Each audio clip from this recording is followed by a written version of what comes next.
We are also honored to have New Jersey Assemblywoman BettyLou DeCroce with us this morning. With extensive experience in private business and public service, Assemblywoman DeCroce joined the Assembly about 7 months ago, filling the vacancy created by the sudden passing of her husband, then Assembly Republican leader Alex DeCroce. The Assemblywoman is committed to fighting for common sense legislation to promote private sector growth, create jobs, and reduce the tax burden on job-creating businesses and families. Before serving in the legislature, she was the Deputy Commissioner of the New Jersey Department of Community Affairs. In that position, she authored the best practices for municipalities, which has become a model for identifying inefficiencies in local government that reduce property taxes. She also has served as Councilwoman, Deputy Township Manager, Municipal Clerk, and Commissioner of the North Jersey Health Insurance Fund.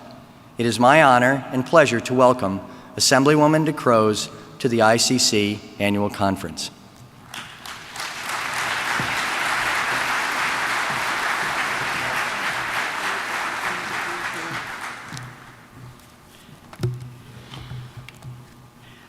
I do have a joint resolution. The joint resolution is supposed to be up here. It's right here. Okay. Thank you, everyone. I'm so honored to be here this morning. On behalf of Governor Christie, I welcome you all to the great state of New Jersey.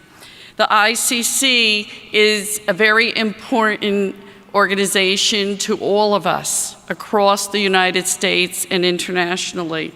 I'd like to thank Ron for having me here today, and Steve Jones, who I believe is out in the audience. And Steve, I've known for many, many years in my long career in government. In my introduction, Ron talked about my past and being an elected councilwoman. I think all of these different things that happened in my life brought me here today to be with all of you. In my early years, in my 20s, I became an elected councilwoman in a little town called Mine Hill Township. I then went on to serve as a municipal clerk, deputy manager, many titles, public information officer. I was a commissioner for the North Jersey Health Insurance Fund. I became the commissioner for the Morris County Joint Insurance Fund, which insured 40 municipalities. I also served 4 years on a planning board, and I served 11 years on a board of adjustment in the town that I reside in, Parsippany Township, which is over 50,000 people.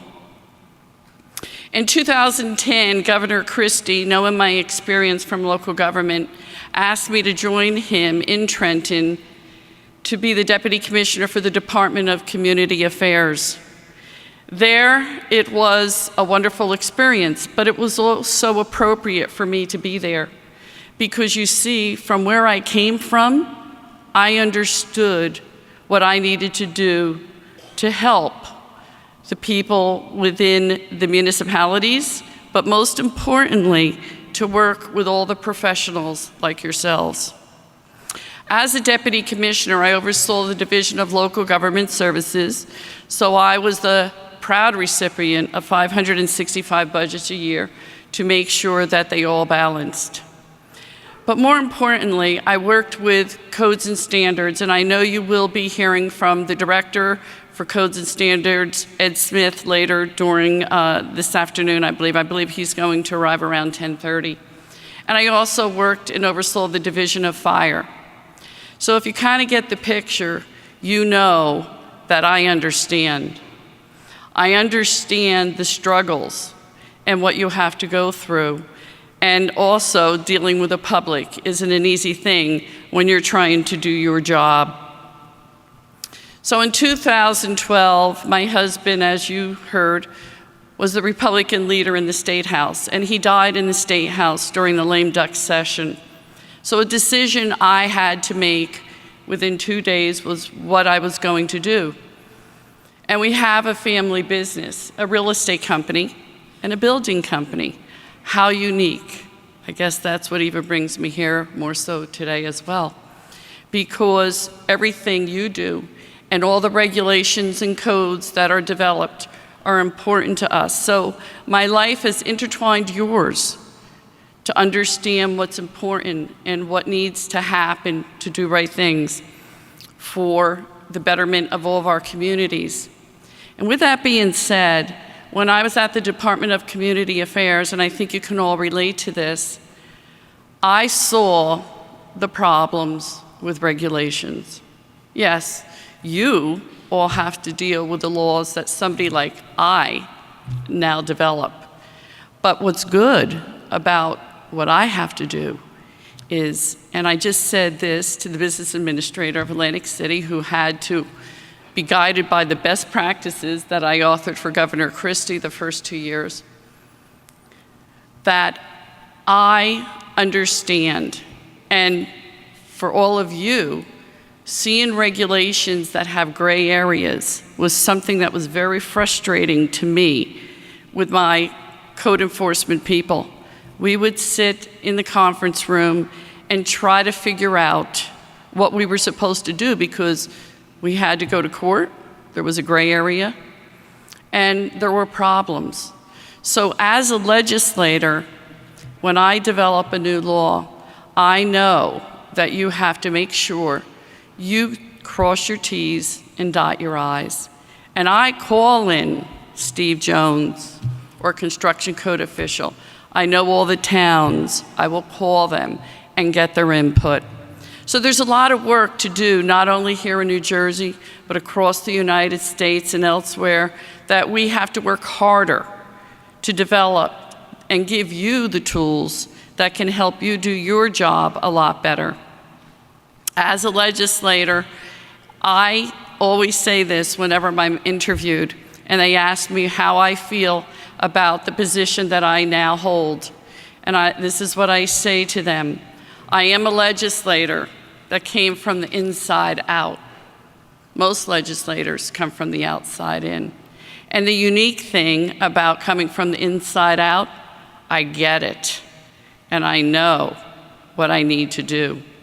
And as I took the oath of office in the chambers of the New Jersey, at the New Jersey State House, I said to my fellow colleagues and to the residents of New Jersey that as a legislator from the 26th Legislative District and representing the people of New Jersey, I will always have an open mind, a listening ear, and the willingness to work with everybody.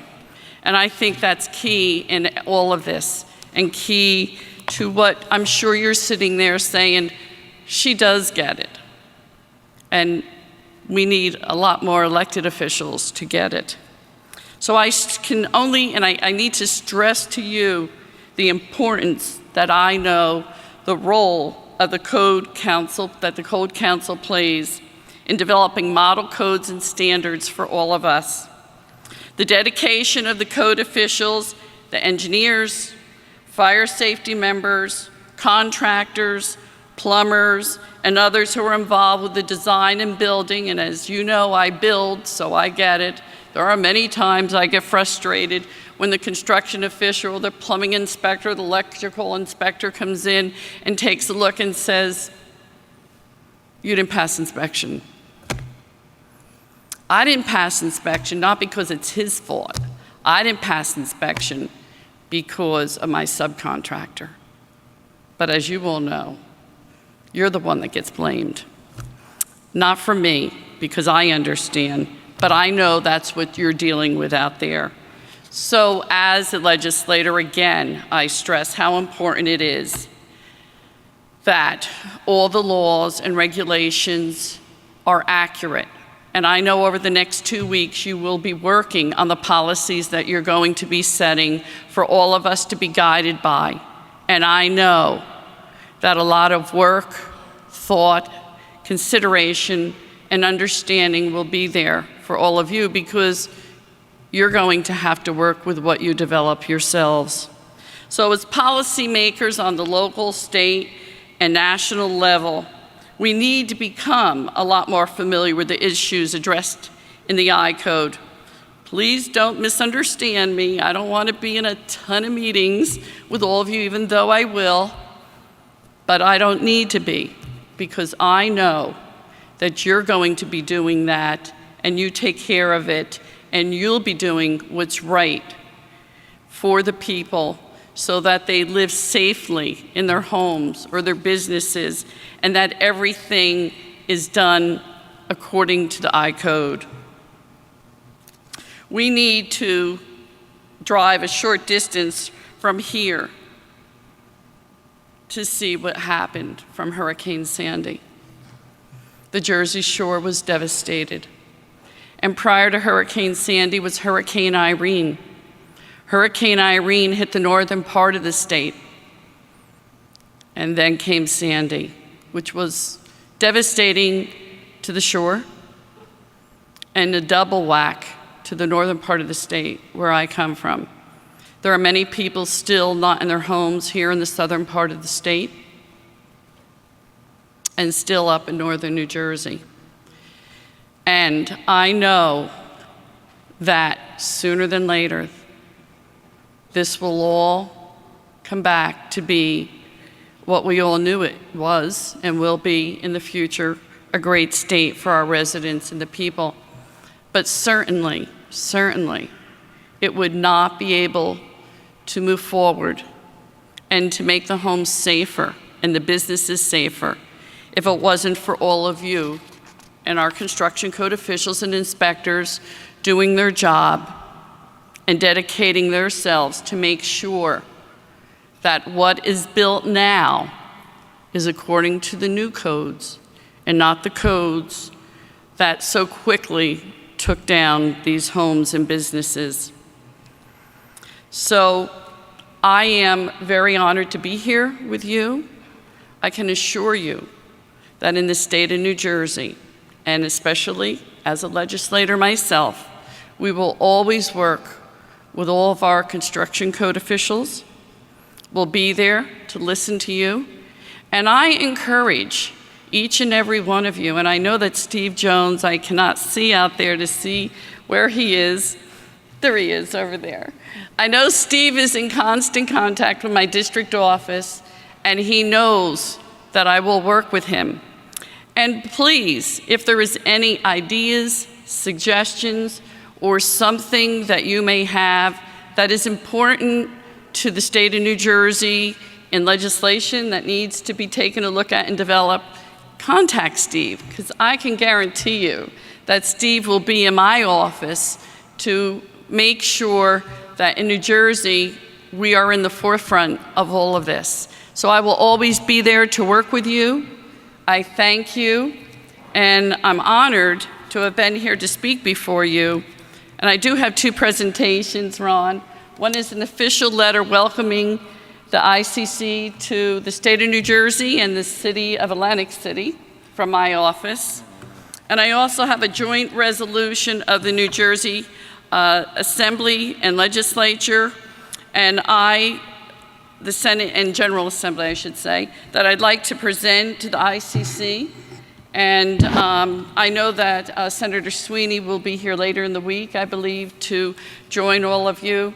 So congratulations, good luck, a lot of work. 2 weeks is a long time, but when you're doing it, do it solid, stay behind it, enforce it, and you will prevail. And when you prevail, all of us benefit from it in safer homes and safer businesses. Thank you very much. Thank you so much. Thank you for coming today. It's great.